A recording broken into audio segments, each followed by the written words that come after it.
O sa lahat ng viewers ng Busilak Diary, please subscribe. Ingat kayo. God bless you.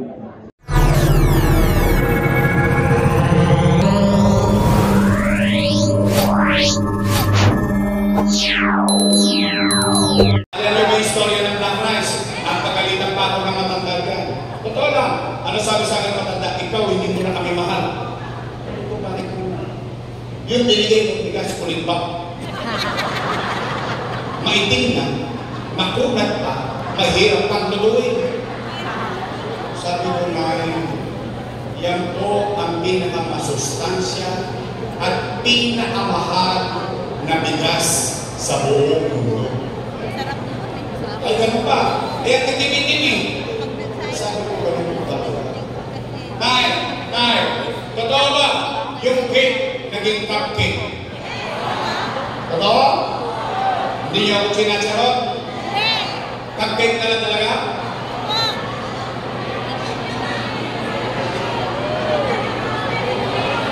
Wala na?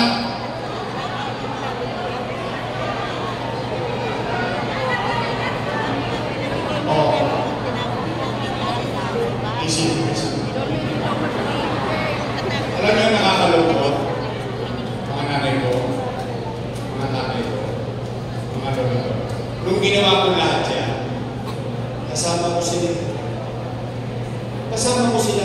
Ang ibig ko sabihin, alam nila ang dahilan ko kung bakit ko parang ini-spoil yung mga senior citizen. Bakit? Bakit parang spoil na spoil kayo sa panahon ko? Bakit? Kasi kunti na lang birthday ko.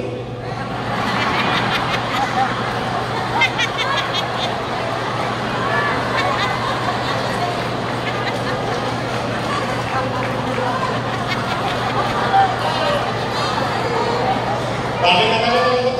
Nakakalungkot kayo pag may usapang birthday? Real talk lang. Totoo naman eh. Lahat naman tayo doon mapupunta eh. Pero, ito yung punto ko. For the first time, alam niyo ikaw yung bata sa loob ng bahay, tapos yung bigyan mo lang ng hindi yung matanda, yung mapakita mo lang binibigyan mo siya ng pagpapahalaga at pagmamalasakit na may halaga pa siya sa mundong ibabaw.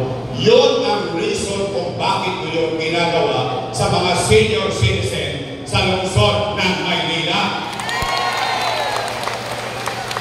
Kakakarambot na porbetsyo. Sa totoo lang, maliit na bagay. Hindi pa nila mapagtunan ng panahon. Pakunti ng pakunti, pahirap ng pahirap, pawala ng pawala. Pero kung makakaso sila sa Suma sa Rojas Boulevard, milyon-milyon. Kung makapagpasok sila sa City Hall, milyon-milyon. Pagdating sa matanda. Kaya sumasama ang loob ko. Alam naman nilang kainin. Nakakasakit lang na ang damdamin. Tama yung sinabi ni Chichi.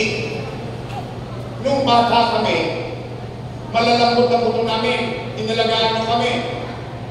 Ngayon marurupok na buto ninyo.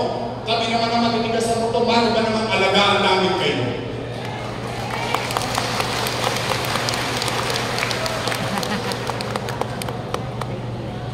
Parang namumutla kayo.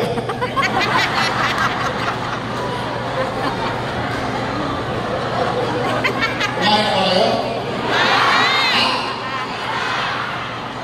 Di ba kayo kakain? Kasama yan di kumakain. Di ba kayo kakain? Huwag kayo mag-alala.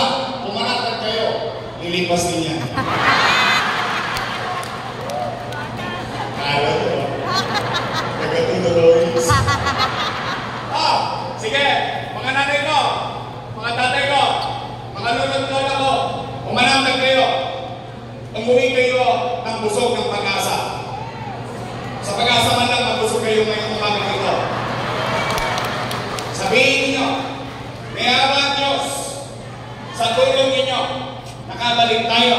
Sabihin niyo sa inyong mga mahal sa buhay, mga anak at pamilya at kapitbahay, ibabalik ko ang lahat ng nawala sa senior citizen.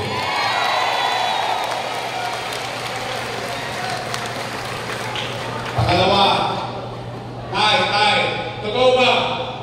Kapag magpapacheck ng health center, kailangan naka-online schedule ka pa. Sosyal. Ano, Mary Johnson? Doesn't make sense. Nine. Real talk. Real talk lang. I will give credit where it's due. No, panahon ko. At hindi ko lang panahon, hindi ko pwedeng akuin lang ko. Pati panahon yung sinundan ko. Si Era, si Alfredo, si Lito Aches, si Bagachin, si Mel Lopez, si Lacso, si Villegas, lahat ang nagdaang mayor hanggang ako sa akin. Ang taong bayan pagpupunta sa health center, want to sawa. Anytime pwede kang pumunta sa health center. Bakit kailangan pang i-online? Una, feel ka ba? Diyan yung mahalaga ng leader.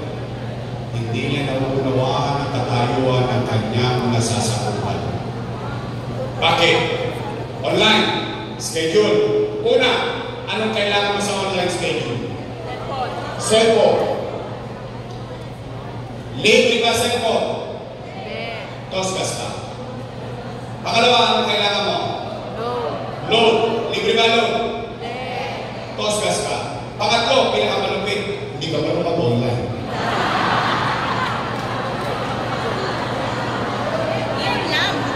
Alright, sample lang. Anong pangalan niyo? Julieta. Nanay Julieta, kwentuhan lang to ha. Hindi ko mangyayari sa iyo. Sample lang. Halimbawa, isang araw, si Nanay Julieta, hinahapon.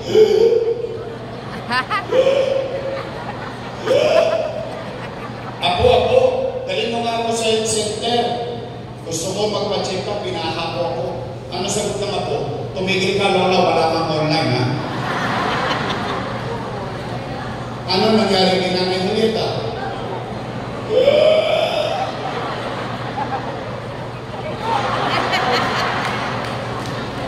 Paalam na. Doesn't make sense. Imagine mo, nahihilo ka, nagdodoble pista ka, kinakabahan ka, katabing bahay mo, health center, magpapabibi ka lang. Kalay mo kailangan mo pa mag-online? Same. Let's come to our senses. Why? Bakit kailangan pa nilang maguluhin? Dahil sa PhilHealth? At hihingan pa kayo ng PhilHealth number? Health center na lang, gusto pa nilang kumita ang City of Manila. Wow! O, Nay! May awa ang Diyos. Sa tulong nyo, nakabalik tayo. Ibabalik ko yung bakuna laban sa pneumonia para sa katawan. Naalala niyo? Pinakabakunahan ko kayo sa health center. Ibabalik ko ang metformin losartan sa health center. Ibabalik ko ang vitamin C sa matanda, vitamin C sa bata, at bakuna sa sanggol, at mabilis na access araw-araw pwede mong puntahan na healthcare system sa ating lungsod ng Maynila. Pangatlo, pero kayo ang sasagot nito, hindi ako. Bakit? Itong napapansin ko, pag ako lang ang nakapansin, ako lang ang nagsabi, siyempre kalaban ako sa politika. Pero kayo ang tatanungin ko. Napapansin niyo ba na parang dumudugyot ulit ang Maynila?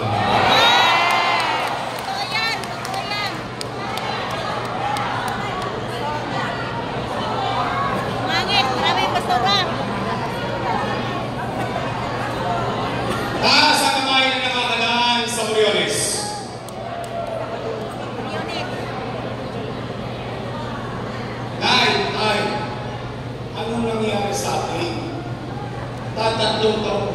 Yung Moriones, wala nang ginawa niya kundi tapunan ng basura. akin kung totoo ba kung sinasabi ko. Anong ginawa ko? Nandiyan, marami. Ginawa kong garden. Ang ganda ng ganda. Namulaklak. Saan kayo nakakita? Sa gitna ng pundo. May halaman. Ini-maintain na lang. Grabe, ang ganda ng Tutubigan na lang. Ang linis pa. Gugupitan na lang. Ngayon, Aaliwalas na. hindi. Iba Wala na. nang tosgas. Bakit? May magugupit kami sa City Hall eh. Bakit? May magugupit kami sa City Hall eh. Ini-maintain na lang. Naibay, natuto na ang tao na ang basura hindi niya ilalabas pag wala pa ang truck. Tama mali? Bakit ang truck ngayon hindi dumarating? Bakit ang truck ngayon ng basura hindi pumapasok sa looban? Bakit kailangan pampalitan? Tumatakbo naman ng maayos ang koleksyon ng basura sa lungsod ng Maynila. Hindi nyo ngayon yung kanto ng Masino. Dami basura po.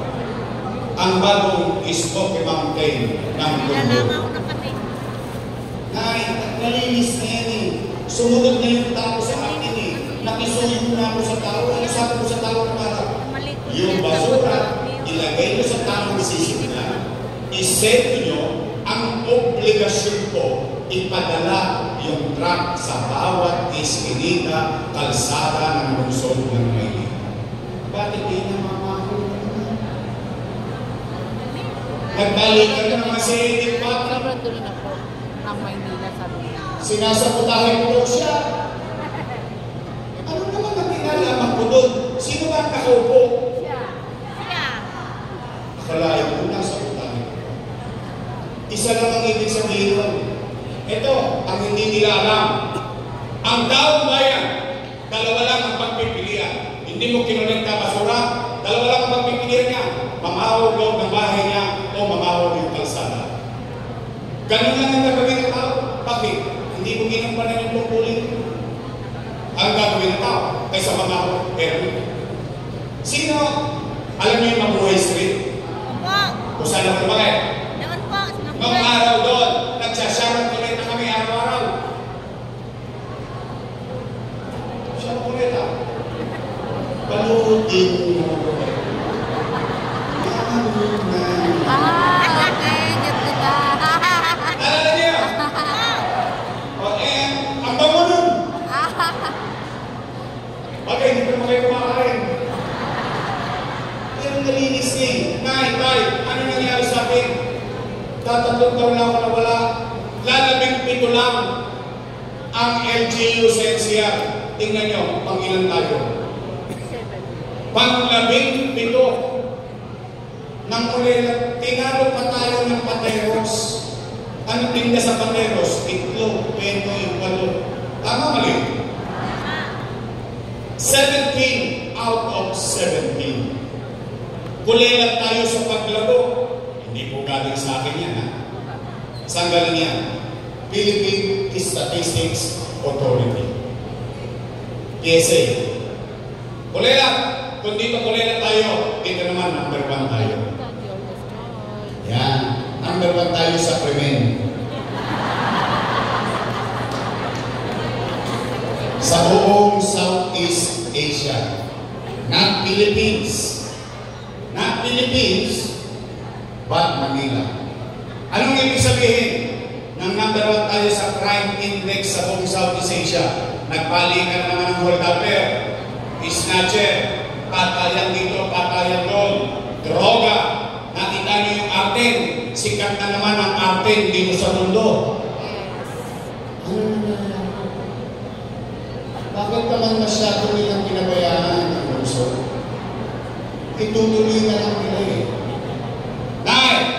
Tay! Mga lolo't lola ko, naalala niyo ba? Noong panahon natin, may gobyerno sa umaga, sa tanghali, sa hapon, sa gabi, hanggang madaling araw, may gobyerno sa lungsod ng Maynila. Naalala niyo? Naalala niyo ba yung gobyernong mabilis kumilos? Gusto niyo bang ibalik yung gobyernong mabilis kumilos? Gusto niyo bang ibalik habang natutulog kayo, panatag kayo kayo, alam niyo madaling araw may gobyerno pa sa kalsada ng Maynila. Then, nay, makagagandaan ako, help me make Manila great again.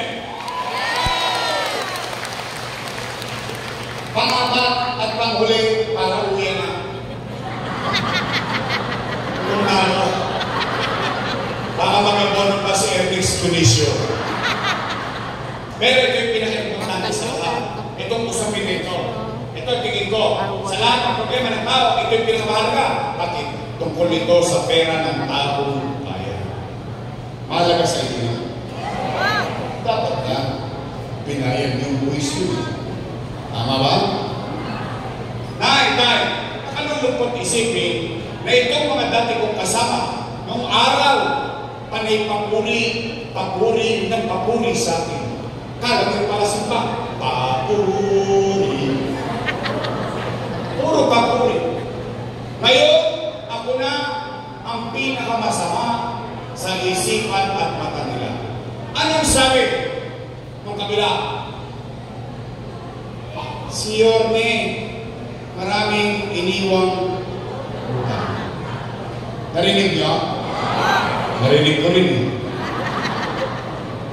Sila nagsabi? Sila nagsabi. Ano? Gusto niyong malaman na sagot? Dapat lang. Bakit? Pera niyo yun. Tama ba? Gusto niyo bang marinig yung sagot? Galing sa akin. Dapat din. Bakit? Ang isang leader, pinaninindigan niya yung bagay na kanyang ginawa para sa kanyang mamamayan. Hindi para siya magturo at magturo, sisihin ang ibang tao. Hiningi mo yun sa tao. Hindi naman yung pinigay ng tao ng pusa. Hiningi mo muna sa taong bayan na gusto mong maging mayor, binigay sa iyo ng taong bayan na mag-mayor ka, responsibilidad mo na yan. Tama ba rin? Kailangan mong akuin. At hayaan mo ang taong bayan maghusga kung ang ginawa mo ay mali o tama. Nay, aamin lang kayo. Ito ang sagot. Taas ang kamay ng may anak dito. Ba't yung iba sa inyo talaga pa? Yung iba sa inyo kung dalang-dalang na? Lahat kayo may anak. May ako, may pamilya. May, totoo ba? Kapag walang makalan ng anak mo, gagawa niyo ng paraan. Uy, hindi nga.